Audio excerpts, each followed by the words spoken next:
nila. Silog meals o lutong bahay pa natin.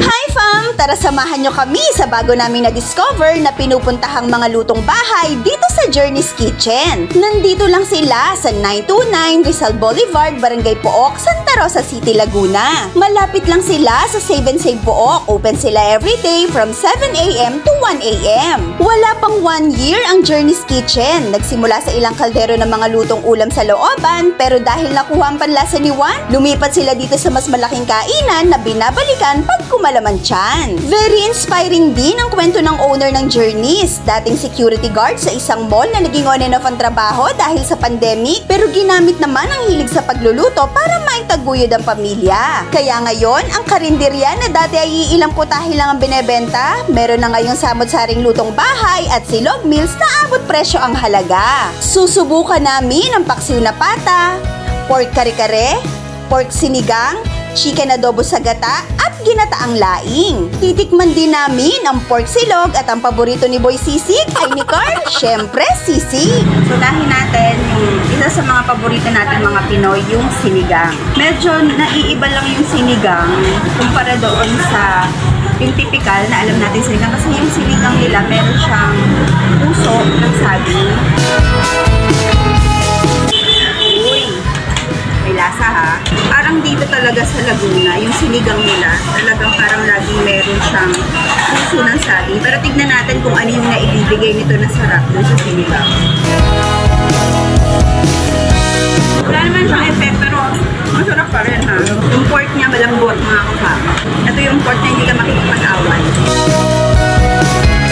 Very affordable lang din yung presyo niya mga kapam. Pero marami yung serving, tapos malasa rin siya.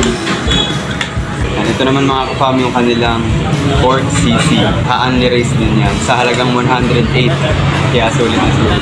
So, binigyan na nga kami ng pang-unli-race. Ang kagandahan pa, makikita nyo, yung sa sisig nila, meron na nakahalong egg, tapos meron pang nakahiwalay na fried egg. Yung parang dalawang egg na.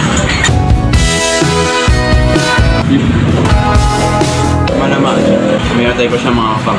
Para sa mga nisal. Kung mga kapam, yung pork silog po nila na naka-onion garlic fried rice ka po. Okay po yung nagkakaluto. Tsaka po, juicy naman. At malinamnam po sa ito. Sarap po mga kapam. Affordable din po. 98 pesos lang po, pero mabubusog po kayo kasi naka-unli po kayo. At meron din po yung unli soup. Iba po ito. Siyempre, titikman ko rin yung isa sa mga paborito kong ulam, yung paksiw na pata. Malasa. Sarap sa pata yung parang medyo naglalagkit-lagkit na yung sabaw niya. Saan talagang babalik-balikan mo rin mga kapaming ganito mga ulam, yung mga lutong bahay. Lambot. Tikman ko din po yung lutong bahay nila na chicken adobo sa gata. Malasa din po. Sarap po, lutong bahay po talaga. Ito naman yung kanilang kare-kare. Siyempre, may kasamang alaman. Malasa rin mga kapam. Tapos, malambot yung laman niya. Silog meals o lutong bahay pa natin. Magkata siya mga kapam, pero hindi siya yung maanghang. Siguro tinama lang nila sa ibang mga customer nila na hindi rin gaanong mahilig sa maanghang. Pero okay yung lasa. Hindi siya natin sa gata. Okay siya mga kapam. Para masarap siya sa kanin. Sa murang halaga, mabubusog ka mga kapam. Thank you, Journey's Kitchen, sa masarap at sulit na tanghalian. Hanggang sa muli! Ayan mga ka-fam, sana ay natakam at nag-enjoy kayo. Thank you for watching. Stay safe at kita-kits tayo hanggang sa susunod nating Food Hunt!